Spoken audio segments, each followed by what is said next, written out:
What's going on, everyone? This is Realtor Joe Samona. Thanks for tuning in to this episode of Your Cup of Joe. Today, I have with me a longtime friend and someone that provides a couple of different services related to the same field, Joey Barash with Prime Appraisals. Joey, you want to introduce yourself to everyone and tell them what you do? First of all, thank you for having me. Thank you for coming. I've been a licensed appraiser since 2014. Got in the appraisal industry actually 2010 as an apprentice. I've been doing a lot of these. I do for the banks. I do for private people, like for an estate, for attorneys, divorce situations, helping people fight taxes. And a lot of times, too, just helping realtors with their questions, values, and stuff like that. Got it. And you're also a realtor as well, correct? I'm also a licensed realtor. Don't hold that against me, but yes, I am. It's all the more knowledge. Exactly. Knowledge is key and knowledge is power. Were you a licensed realtor before or after you became a licensed appraiser? Actually, it was right around the same time, 2010, because I just figured that they worked hand in hand. And with being a realtor and an appraiser, by pulling comps all day, I just felt like it was just a perfect fit to just do them both. Got it. Now, did you always have to be licensed? Were appraisers always required to be licensed, or did that start after the 08, 09 era? Yeah. So that's a great question. So it got more rigorous after 07, 08. Actually, my exam in 2014 was one of the most difficult ones. It was 6 hours. You had to have a college degree to become certified FHA. But lately, in the past couple of years, they've actually made it less stringent on the exam and the hours due to lack of appraisers going into our industry because it's such a hard barrier to entry to our profession. That's interesting information. I hope this question makes sense. Is it a lack of appraisers going into the industry, and is it appraisers leaving the industry? Or is it the influx of sales and back in 2020, 2021, and I'm sure soon, refinances that require more appraisals? Which one do you think it is more of? So honestly, it's all of the above. So what happened is a lot of guys retired during COVID. That was number one. And the thing with being an appraiser is you cannot get your license unless you're an apprentice. And a lot of appraisers just don't have the time to train someone because what happens in our industry is when you train someone, 9 out of 10 times they don't stay with your company. They just go do it on their own and they just sign up with banks. And you just spent, a year or 2 years with this person and they're gone. So there is no really benefit. So about 3 or 4 years ago, my wife came to me who has a college degree, actually a master's degree, and said, why are you wasting your time training this person or that person? It's not that, I didn't want to be a nice person and not train anyone, but she's like, why don't you just train me and we'll just do it together? So since 2018, 2019, she's been with me and we've been working hand to hand, side by side. And it's really sad for our industry because when there is a refi boom, Joe, we just don't have time to train somebody. And it's really going to affect us, 10 years from now when there just won't be that many appraisers anymore. Is there a group, or what's the board of appraisers, I guess, called? So we have a few. So we have like the Appraisal Institute, and then we actually have an appraisal board.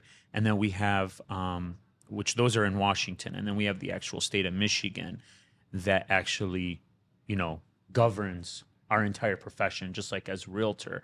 I just feel like for appraisers, it's just a little bit more strict due to banking laws and fair lending and stuff like that. Got it. That's great information. Do you think that does the state or any other organizations provide classes to bring more knowledge to what happens in appraisals and what goes on during appraisals? Do you see any of that happening, or does that happen?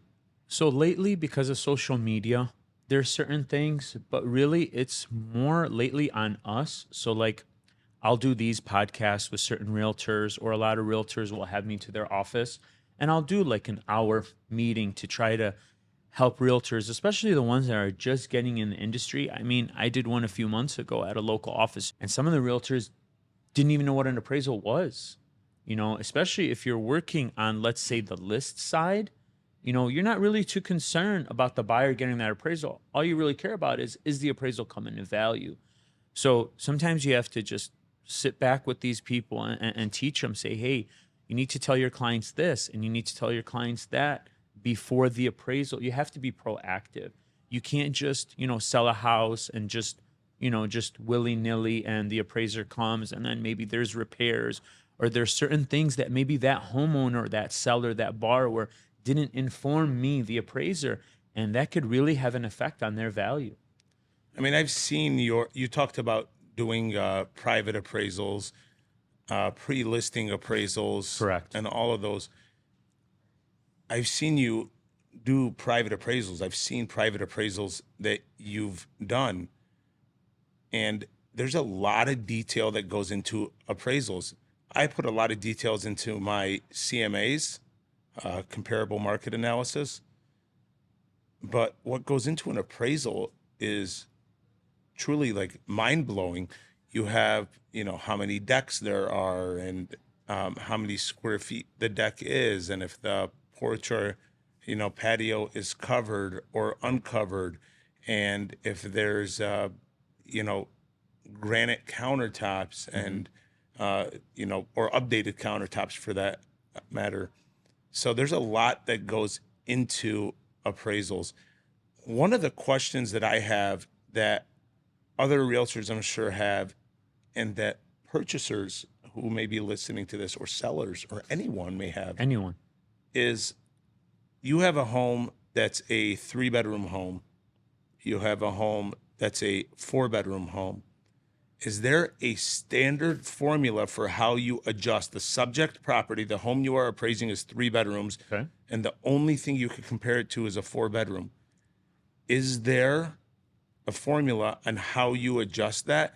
Because can your adjustment be, or would you be shocked if different appraisers had different adjustments within reason?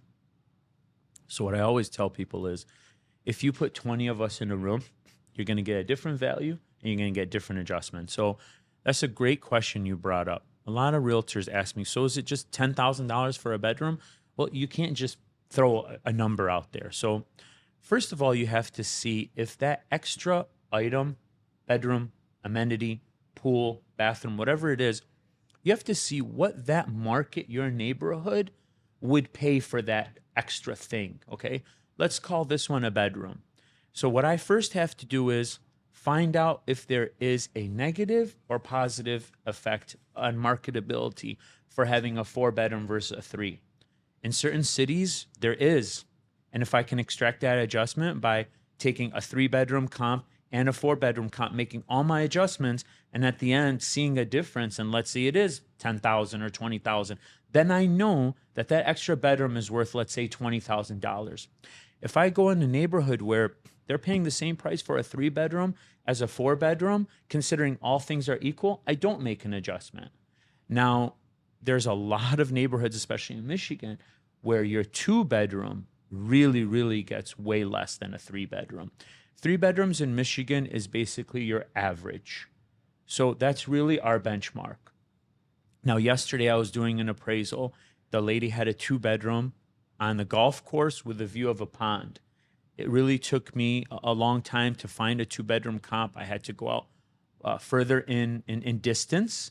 I had to go out further in time. I was able to extract an adjustment, but it wasn't as much as I thought it was.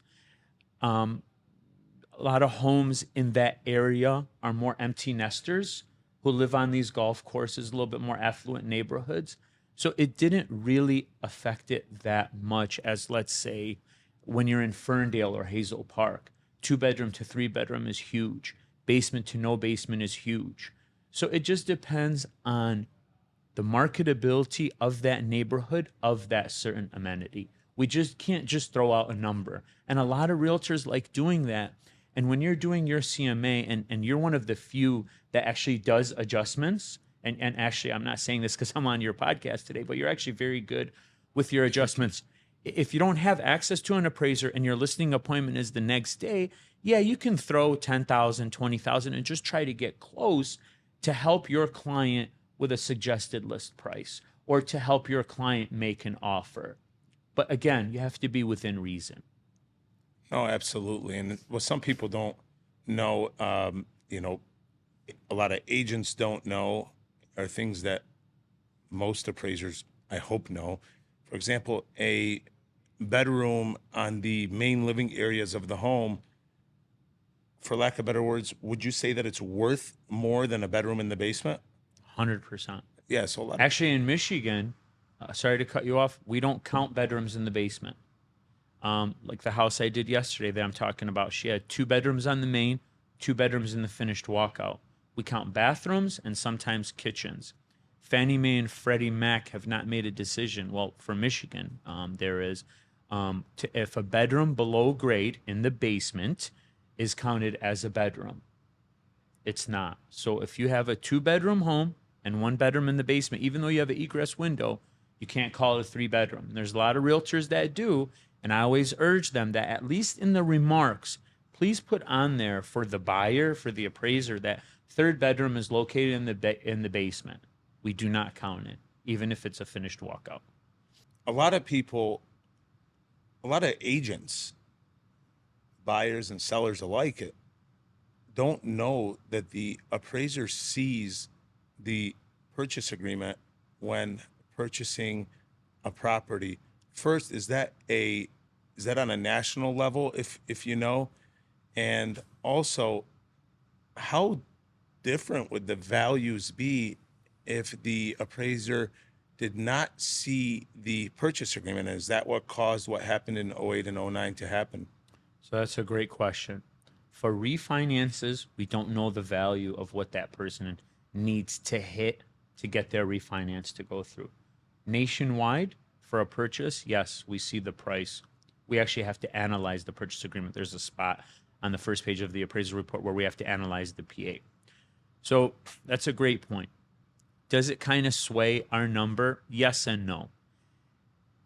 If I know a house sold for, let's say, 500,000, and I do all my adjustments and I'm ready to scientifically use my mathematical method to get my final value, and let's say it's 497,000. So I've been told this many times. I'm good, but I'm not that good, right? So maybe I could rework my numbers. Sometimes you don't want to kill a deal for $3,000. If for some reason it's just not worth it, then I just put 497. It's not worth 500. I don't have enough support. However, if the support is there and I could kind of tweak my adjustments and hit that 500,000, it's okay.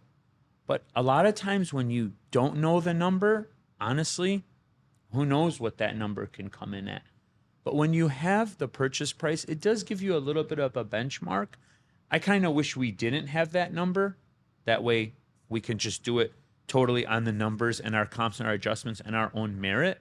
But sometimes I do like it in this case where if I'm off by a few thousand, at least I know, hey, can I make it work? I'll try to make it work. But if it just doesn't, it just doesn't. Because don't forget, our license is on the line. We're liable for up to 7 years on any appraisal that we've done. Wow.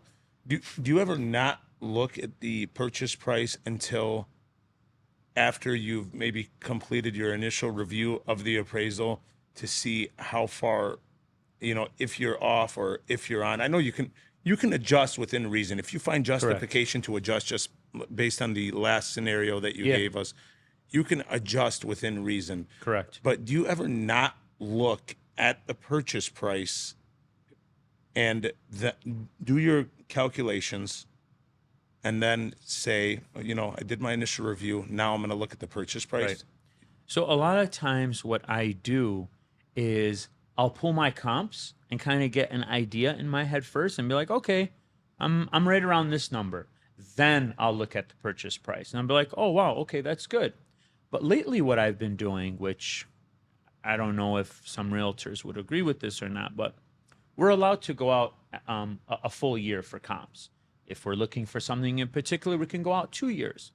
However, as you know, because you as your colleagues were very busy this past summer. There was a unicorn month of May to June. Those 30 days, the values were skyrocketing. So lately, that I've been doing appraisals, that we've seen a market shift, as you know, I've really been concentrating on the past 90 to 120 days to get my comps, whether I look at the purchase price or not, because you have to paint the picture to the bank, to the buyer, and to the seller of what the values are now.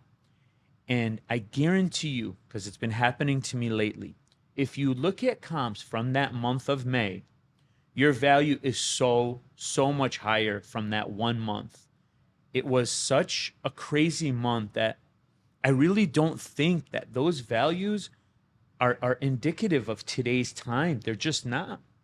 You told me many times during the summer where, especially that month, where your clients were paying over asking price, 20, 30, 40, 50,000. That's just not the case anymore. Am I right? I think the prices have stabilized, although they may be high. Right. And they are high. What my concern is what's going to happen to the market when, because I truly believe the rates drop. I agree with you. We just don't know when. We just don't know when. And regardless of political affiliation, everybody just happens to believe it's going to happen this year sometime because of the presidential election. Correct. Have you ever had an appraisal ordered on a property where they were previously offered an appraisal waiver, which is technical word is PIW, property inspection waiver, has nothing to do with the home inspection, but the appraisal. Have you ever been sent out on an appraisal because the purchaser did not accept the appraisal waiver from the lending institution? No. The only time that has happened is the buyer or the buyer's agent would call me and say, listen, the appraisal was waived, but these people just want to know for their peace of mind, can you just do us a private appraisal? We just want to know, are we paying the right price? Are we paying too much? Are we paying too little? But from the actual institution, no. Once there's no appraisal, there's no appraisal. But a lot of times the buyers will call me because they're worried. You know, maybe it was a highest and best situation, Joe, and maybe they paid a little bit too much, or maybe they just want to know. Got it. Yeah, no, I think maybe once the buyer waives the right to an appraisal, then maybe that option is not available. But I do know when you get when there is an appraisal waiver, that the buyer has the option to not accept that, but they'll go with the lesser of the values. And the reason why an appraisal is imperative and why the banks order them is, for example, if you're putting 5% down, and let's say your purchase price is $300,000, if the house appraises at $280,000, the bank is going to lend you 95% of 280, not 300. Not 300. And if the house appraises at $315,000, you're not going to get that $15,000 in your pocket. Correct. I have seen it happen before, though, where the house appraised for $5,000, $6,000, $7,000, $8,000. I mean, it's happened higher, but in certain situations where the purchasers needed funds for closing and could have used more. So now that we know that that $300,000 purchase price, that home appraised for $309,000 or $310,000, you use that number. We change the purchase price to $310,000 and add $10,000 in for concessions. Yep. Which right now is a great strategy to help buy down the rate. Got it. That's a lot of good information. Joe, before we wrap up, what do you like to do outside of this on your free time, outside of appraisals? So we do work a lot, especially when it's busy. I have three teenagers that keep me busy. They're very big in sports, between Our Lady of Refuge and Orchard Lake St. Mary's. Playing basketball. I'm in a basketball league. We have actually basketball tonight. Stuff like that. And honestly, just, going to networking events and, just spending time with my family. Very church oriented as well. I sit on the finance council for Mother of God Church. I've been finance council member since 2016. It's been very, very rewarding. It was actually, Mother of God Church that you hold dear to your heart as well. And that kind of keeps me a little bit busy too. I didn't know that. I didn't know that you sit on the finance committee there. Yeah. You mentioned something earlier on in the podcast that you help people with appraisals for tax appeals. Sure. I was actually appointed to the board of review for the city of Novi. So Congratulations. thank you very much. So that's very interesting that you do that as well, and Yep. very nice. Joe, I thank you so much for coming on here. You gave a lot of valuable information. I believe life is a learning experience. My dad, God rest his soul, would always say that every day you learn, and every day is a learning experience. Although he was a teacher, that's what his job was. He was a teacher beside having family-owned businesses. So you taught me a lot. You continue to teach me a lot. And above all, your friendship means a lot. Before we close out, can you tell everybody how they can reach you? Yes. So we do have a website. Just Google Prime Appraisals. My phone number will be listed on the bottom of the screen. Like I mentioned before, even if you just have a listing or you just need help pulling comps, I offer that service. We provide sketch services. If you just don't know how big that house is, or your seller says, "Hey, I think my house is bigger than this, so before we list it, let's get Joe out here to measure it." Tax appeals, divorce situations, which are unfortunate. Sometimes when a family member dies, a CPA will call me and say, "Hey, we just need a value for the trust." All that stuff I do.